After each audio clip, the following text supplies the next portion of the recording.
Hello student, आज के video में हम देखने वाले हैं क्लास 11 का very important topic. The name of the topic is vectors. चलो तो वीडियो को स्टार्ट करते हैं। My name is Jalindar Kuile and welcome to my YouTube channel study physics. चलो तो वेक्टर लेने से पहले हम स्टार्ट करेंगे वेरी बेसिक से। तो फर्स्ट पॉइंट आता है यहाँ पे physical quantity. The first point of the topic is physical quantity. So what is physical quantity? Anything or any quantity which can be measured is called physical quantity. Anything or any quantity which can be measured. ऐसी कौन सी भी physical quantity जो आप क्या कर सकते हो, measure कर सकते हो, ऐसी कौन सी भी quantity जिसको कहा जाता है फिजिकल क्वांटिटी। जैसे टेम्परेचर आप नाप सकते हो, ह्यूमिडिटी आप मेजर कर सकते हो, आप आपका वेट मेजर कर सकते हो, और डिटेल में बात करें तो आप आपका मास मेजर कर सकते हो। ये सब चीज़ों को हम क्या कहते हैं, फिजिकल क्वांटिटी। करेक्ट है। एग्जाम्पल आप लिख सकते हो, जैसे एग्जाम्पल के तौर पे मास है, आप डिस्टेंस मेजर कर सकते हो, तो distance is a physical quantity. उससे ही एनालॉगस कौन सा है, डिस्प्लेसमेंट। ये सब जो चीज़ें आप अभी तक पढ़ते आ रहे हैं, इन सबको क्या कहा जाता है, फिजिकल क्वांटिटी। तो उसके बाद नेक्स्ट पॉइंट आता है टाइप्स ऑफ फिजिकल क्वांटिटी। तो ये जो फिजिकल क्वांटिटी है, इसके दो टाइप हमने देखे हैं। तो फर्स्ट टाइप होता है scalar quantity. First type is scalar quantity and second type is vector quantity. Second type is vector quantity. तो चलो let's see one by one scalar quantity and vector quantity. The physical quantity which depends on magnitude only. ऐसी physical quantity जो सिर्फ magnitude पे depend होती है, उसको कहा जाता है स्केलर क्वांटिटी। मैं आपको एग्जांपल दूंगा। देखो एग्जांपल है mass is a scalar quantity. उसके बाद distance is a scalar quantity. आप बोलोगे सर हमें बताओ, चलो तो कंसीडर करो, अगर ये दो पॉइंट है, समझो दो सिटीज है, city A and city B, इनके बीच का डिस्टेंस अगर 10 किलोमीटर है, तो अगर आपने ए से बी तक नापा, मेजर किया, तो भी डिस्टेंस 10 किलोमीटर होगा, और बी से ए तक नापा तो भी डिस्टेंस क्या होगा, 10 किलोमीटर होगा। मतलब आप कहां से ए टू बी जा रहे हो या बी टू ए जा रहे हो, इससे कुछ भी डिफरेंस नहीं होता है। तो आप लिख सकते हो distance between A B is equal to distance between B A. Correct है ना। तो ये डायरेक्शन पे डिपेंड नहीं है। और एक एग्जांपल यहाँ पे देता हूं मैं स्पीड का। आप सबके पास व्हीकल है, व्हीकल पे स्पीड दिखाने के लिए स्पीडोमीटर होता है। तो ये कभी स्पीडोमीटर की स्पीड डायरेक्शन पे डिपेंड होती है क्या? आपने देखा होगा, अगर आप ईस्ट जा रहे हैं, वेस्ट जा रहे हैं, नॉर्थ जा रहे हैं, नहीं तो साउथ जा रहे हैं, फिर भी स्पीडोमीटर उसका काम सेम तरीके से कर रहा है। ये तो क्या आप सर्कल भी लगा रहे हैं, राउंड भी लगा रहे हैं, टर्न भी मार रहे हैं, तो भी स्पीडोमीटर का स्पीड कभी उस डायरेक्शन पे डिपेंड नहीं होता। तो scalar are the those quantity which depends on magnitude only. Magnitude मतलब न्यूमेरिकल वैल्यू। न्यूमेरिकल वैल्यू मतलब पहले हमने लिखा था ना एग्जांपल, मासी समझे आपने शुगर खरीदी, तो 2 kg शुगर आपने खरीदी, तो 2 क्या दिखाता है, उसकी मैग्नीट्यूड दिखाता है, जो क्या होती है, सिंपली न्यूमेरिकल वैल्यू होती है। और स्केलर क्वांटिटी में हमें सिर्फ इंपॉर्टेंट क्या होता है, उसका यूनिट इंपॉर्टेंट होता है कि स्केलर क्वांटिटी में मैग्नीट्यूड के साथ क्या आना चाहिए, कंपल्सरी यूनिट आना चाहिए, तो ही स्केलर क्वांटिटी अच्छे से डिफाइन होती है। चलो तो देखते हैं इंपॉर्टेंट जिसको कहा जाता है वेक्टर क्वांटिटी, और क्या, vectors. The physical quantity which depends on magnitude as well as direction of the quantity is called vectors. ये डेफिनेशन हम पहले बता दे रही।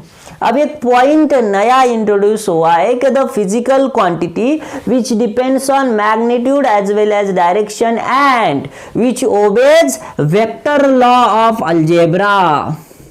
which obeys vector law of algebra। तो ऐसा क्यों हुआ वो भी मैं आपको एक्सप्लेन करूंगा। पहले यह हमें इतना ही कहते थे कि the physical quantity depends on magnitude as well as direction, लेकिन और एक कंडीशन यहाँ पे ऐड हुई जिसको कहा जाता है necessary condition of the vectors. क्या कहा जाएगा?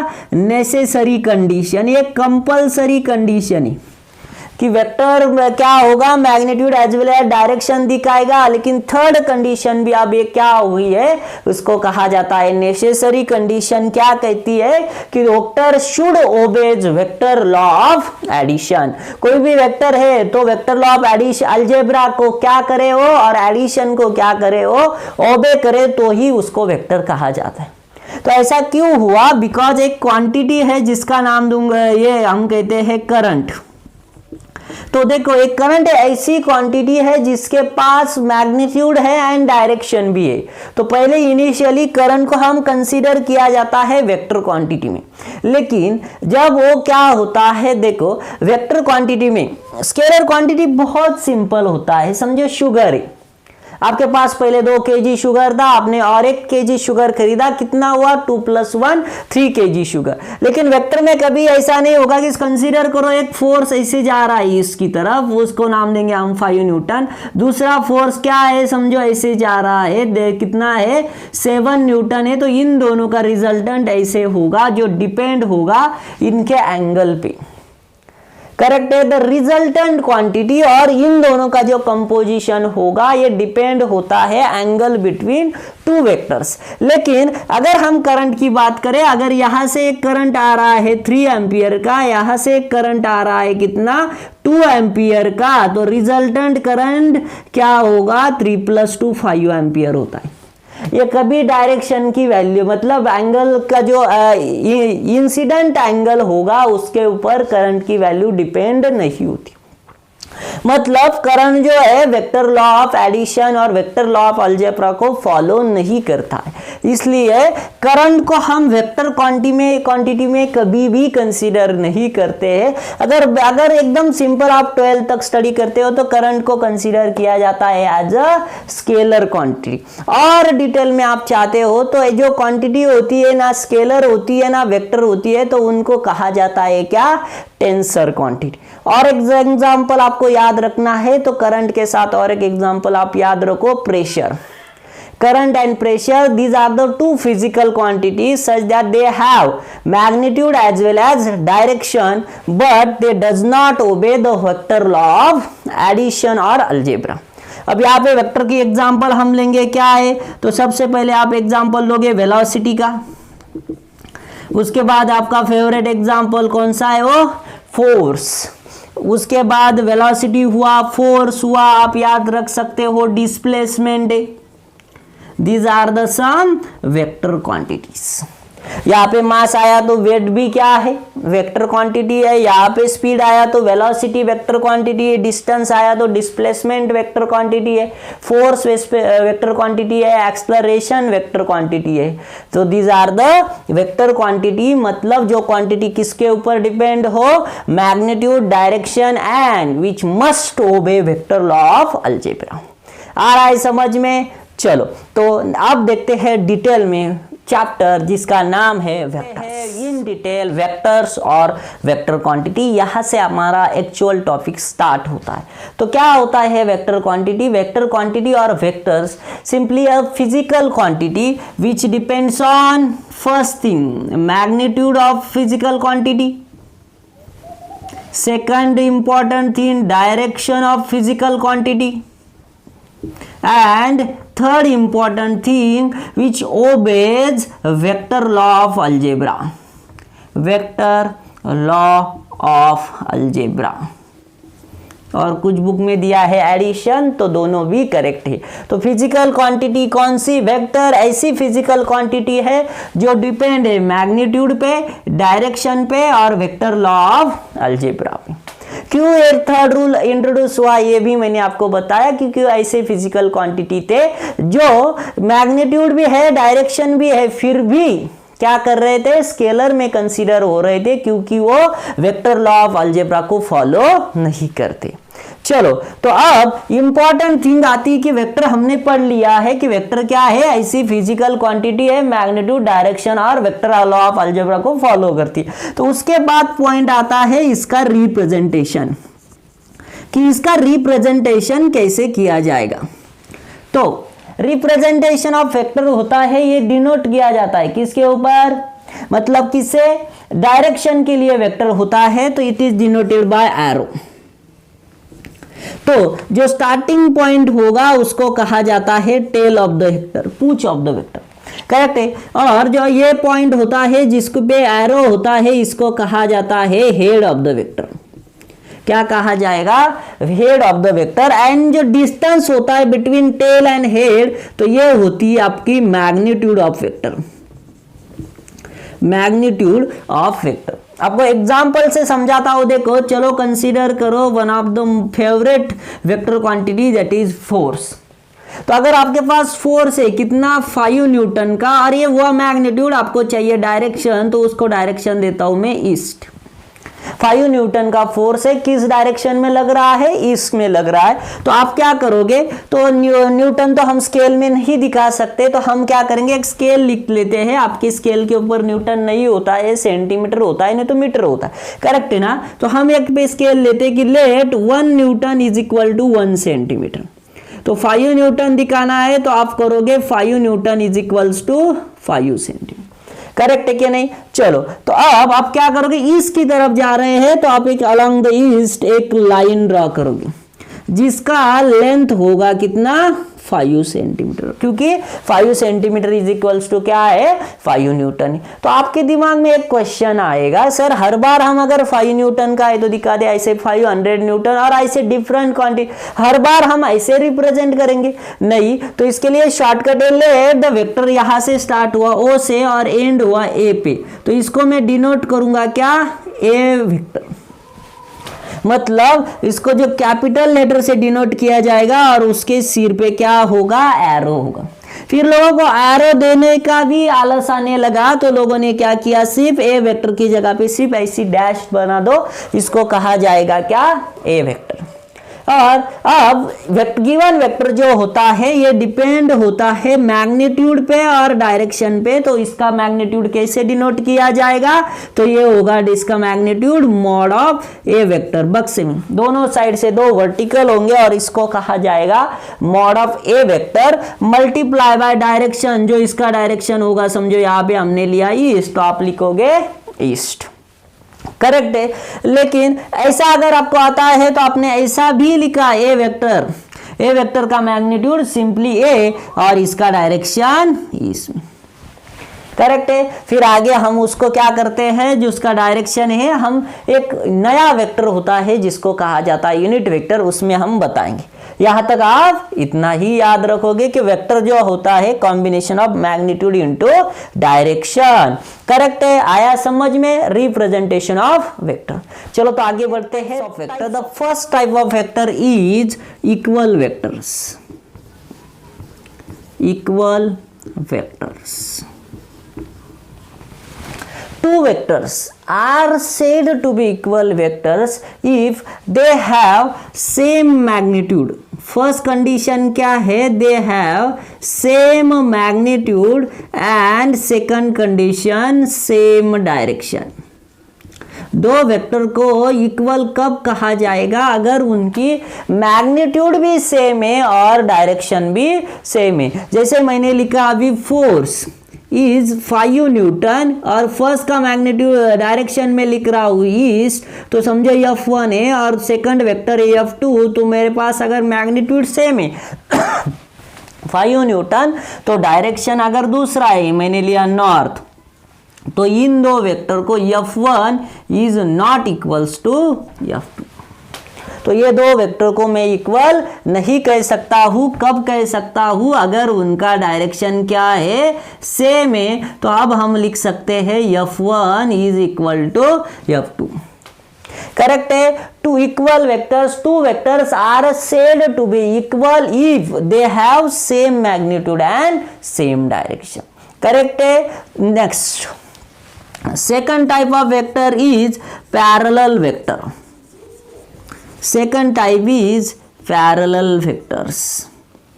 Two vectors are said to be parallel if first condition, देखो कंडीशन याद रखना है, if they have same direction, if they have same direction. अगर दो वेक्टर को पैरेलल कब कहा जाएगा? अगर उन दोनों का डायरेक्शन क्या होगा? सेम होगा। और फर्स्ट वेक्टर, सेकंड कंडीशन देखो, और first vector is scalar multiple of second vector, scalar multiple of second और अनदर वेक्टर भी आप बोल सकते हो। मतलब क्या? ए वेक्टर ई स्केलर मतलब कांस्टेंट टर्म के एम मल्टीपल ऑफ बी वेक्टर, तब इनको कहा जाएगा क्या? पैरेलल। मतलब क्या? अगर एक वेक्टर जा रहा है सेम डायरेक्शन, मतलब एक वेक्टर जा रहा है इसको, तो दूसरा भी वेक्टर जाना चाहिए किसको? इसको, तब उनको कहा जाएगा क्या? Given vectors are parallel vectors. और दूसरा कंडीशन क्या है? First vector is a scalar multiple of second vector. इसका मतलब क्या है? दो वेक्टर का सिर्फ मैग्नीट्यूड अलग होगा स्केलर मल्टीपल में, लेकिन डायरेक्शन क्या होगा? सेम होगा, तब उनको कहा जाएगा क्या? And parallel vectors. और उसके बाद थर्ड टाइप भी मैं यहां पे लेता हूं, इससे रिलेटेड ही, तो third one is anti parallel vectors. Anti parallel vector, two vectors are said to be anti-parallel if they have opposite direction। उन दोनों का डायरेक्शन क्या होगा? अपोजिट होगा। एंड सेकंड कंडीशन क्या है? तो first vector is negative scalar multiple of second vector, negative scalar multiple of second और अनदर वेक्टर। तो इसको मैं कैसे लिखूंगा? A vector is equal to minus of M B vector. तो देखो, अगर एंटी पैरेलल कब कहा जाएगा? अगर ये फर्स्ट वेक्टर इसकी तरफ जा रहा है, तो ये सेकंड वेक्टर जो कहाँ पे जाना चाहिए? वेस्ट को जाना चाहिए। नहीं तो फिर सेकंड कंडीशन, ये निगेटिव फर्स्ट वेक्टर जो होगा वो निगेटिव स्केलर मल्टीपल होगा किसका? सेकंड वेक्टर का। आ रहा है समझ में? देखो तीन टाइप हुए, first, equal, parallel and anti parallel vector. उसके बाद हम देखेंगे collinear and type of vectors में हम देखेंगे collinear vectors. The vectors are said to be collinear if they acts along the same line. Correct है। अब देखो, चलो कंसीडर करो, this is first vector A vector, और ए इसका क्या है? Line of action. इस लाइन पे वो एक्ट हो रहा है, तो इसी लाइन पे कहीं तो भी आगे जाके नहीं तो पीछे क्या होगा? सेकंड वेक्टर होगा, जिसको हम कहेंगे B vector. Then A vector and B vector are called collinear vector. Collinear vector कब कहा जाता है? जब they are act along the same line. Parallel vector अलग है, इनको हम क्या? पैरेलल वेक्टर में उन दोनों के डायरेक्शन सेम होना चाहिए और एक दूसरे का स्केलर मल्टीपल। कोलिनियर में कंपल्सरी एंगल क्या होना चाहिए? The angle between two given vectors is 0। Correct है। और they are acting along the same line. उसके बाद फिफ्थ टाइप यहां पे आता है, जिससे रिलेटेड ही है, इसको कहा जाता है कोप्लानर वेक्टर्स। क्या कहा जाएगा? Coplanar vectors. The vectors or two vectors are said to be coplanar if they are acting along the same plane। यहाँ पे हमने कहा था सेम लाइन। दो वेक्टर को कोलिनियर कब कहा जाएगा? दो जो एक लाइन के अलॉन्ग ही एक्ट होते हैं। तो अब देखो, इसको कहा जाएगा सेम प्लेन। अब इंपॉर्टेंट चीज ये है कि two vectors are always in a same plane. अगर कोई भी दो वेक्टर लिए तो हमेशा क्या होते हैं? कोप्लानर होते हैं। इसलिए इसकी डेफिनेशन थोड़ी सी डिफरेंट हुई है। 3 और more vectors are said to be coplanar if they acts along the same plane. दो वेक्टर आपको याद रखना है, two vectors two vectors are always coplanar, दो वेक्टर हमेशा कोप्लानर होते हैं, लेकिन 3 और मोर, 3 और 3 से ज्यादा वेक्टर्स मे और मे नॉट बी कोप्लानर। आएगा समझ में? इतना आपको याद रखना है, two vectors are always coplanar. इसलिए हम डेफिनेशन में क्या बताते हैं, 3 और more vectors are said to be coplanar if they act along the same plane। आपको पता है प्लेन क्या होते हैं, एक्स वाई, वाई जेड, और तीसरा होगा क्या, एक्स जेड। 3 पॉजिटिव वाले, 3 निगेटिव वाले। तो आया समझ में? यहां तक हम हमेशा डेफिनेशन में मैंने वर्ड यूज किया क्या, two vectors are said to be equal, two vectors are said to be parallel, two vectors are said to be anti parallel, two vectors are said to be collinear if they act along the same line. लेकिन coplanar में क्या होता है, 3 और more vectors are said to be coplanar if they act along the same plane. आ रहा है समझ में? चलो next type is zero vector. Zero vector means a vector is having magnitude 0। ऐसा वेक्टर जिसकी मैग्नीट्यूड क्या हो, 0 हो। और जो बात करते हैं सेकंड इंपॉर्टेंट कंडीशन, जिसकी डायरेक्शन क्या होती है, तो इसकी डायरेक्शन होती है arbitrary, any possible direction. Correct है। A vector is a zero vector जिसकी मैग्नीट्यूड क्या हो, 0 हो, और direction is a all possible direction. कोई भी डायरेक्शन हो जिसकी मैग्नीट्यूड ही 0 है, तो डायरेक्शन कुछ भी होने दो, कुछ भी डिफरेंस नहीं होता है। तो a vector is a zero vector if having magnitude is 0 and direction is arbitrary, और it is also called as a null vector.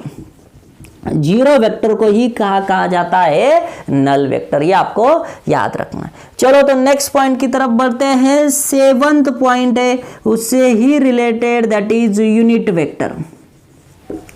Unit vector देखो, अ वेक्टर हैविंग मैग्नीट्यूड, अब इसका मैग्नीट्यूड क्या होगा, यूनिट होगा। यूनिट होगा मतलब 1 होगा, यूनिटी होगा। करेक्ट है। बात करें इसकी डायरेक्शन की, तो ये सिर्फ यूज ही किया जाता है, तो ये एक पर्टिकुलर डायरेक्शन में एक्ट होता है, पर्टिकुलर डायरेक्शन। तो unit vector is use to define the direction. इसका यूज ही क्यों होता है, डायरेक्शन दिखाने के लिए होता है। और इसका डायरेक्शन आपको अगर यूनिट वेक्टर याद रखने हैं, तो एक्स एक्सिस का यूनिट वेक्टर होता है आई कैप, वाई एक्सिस का यूनिट होगा जे कैप, एंड जेड एक्सिस का यूनिट होता है के कैप। क्योंकि यूनिट वेक्टर इतना इंपॉर्टेंट होता है, उसके लिए स्पेशल सिंबल इंट्रोड्यूस किया है। अगर गिवन वेक्टर ए वेक्टर है, तो उसका यूनिट वेक्टर ए कैप से डिनोट होता है। मैंने आपको कहा था गिवन वेक्टर आपको दिखाना है, समझो A vector is always equal to mod of A vector, मतलब magnitude of A vector multiply by direction A cap. तो इससे फार्मूला मिलता है A cap is A vector divided by mod of A vector. नहीं तो कुछ book में ये भी दिया है A vector divided by simply A. क्या होता है A vector divide by magnitude, अगर आप डिवाइड करते हो तो हमें मिलेगा क्या, डायरेक्शन ऑफ यूनिट वेक्टर, जिसकी मैग्नीट्यूड हमेशा क्या होती है, 1 होती है, यूनिट होती है। अब लेते हैं last type of the vector जो हमें यहां पे इंपॉर्टेंट है, that is negative vector. Negative vector, तो a vector is said to be negative vector if is have opposite direction। देखो इसमें निगेटिव वेक्टर में क्या होती है, सेम मैग्नीट्यूड होती है, having same magnitude but opposite direction। जैसे हमने पहले कहा था, सबसे पहले मैंने टाइप लिया था equal vector, two vector vectors are said to be equal if they have same magnitude and same direction. अब निगेटिव वेक्टर क्या होता है, two vectors are said to be negative of each other if they have same magnitude but opposite in direction. Example, अब जैसे हमने force लिया था 5 Newton इसका, तो इसका निगेटिव क्या होगा, F2 5 न्यूटन ही होगा, लेकिन कैसे, वेस्ट का। एक वेक्टर अगर इसमें जा रहा है जिसकी मैग्नीट्यूड 5 न्यूटन है और दूसरा वेक्टर जिसकी मैग्नीट्यूड 5, लेकिन कहाँ पे जाना चाहिए, वेस्ट में। वही आप बोलोगे सर एक वेक्टर जा रहा है 10 न्यूटन का नॉर्थ पे, तो उसका निगेटिव क्या होगा, 10 वेक्टर जाएगा साउथ में, तब इसे कहा जाएगा क्या, निगेटिव वेक्टर। आ रहा है समझ में? अगर समझ में आ रहा है, वीडियो पसंद आ रहा है तो चैनल को सब्सक्राइब करना ना भूलो। चलो तो आज के वीडियो में इतना ही हम डिस्कस करेंगे। नेक्स्ट वीडियो में हम देखेंगे algebra of vectors. Thank you, have a good day.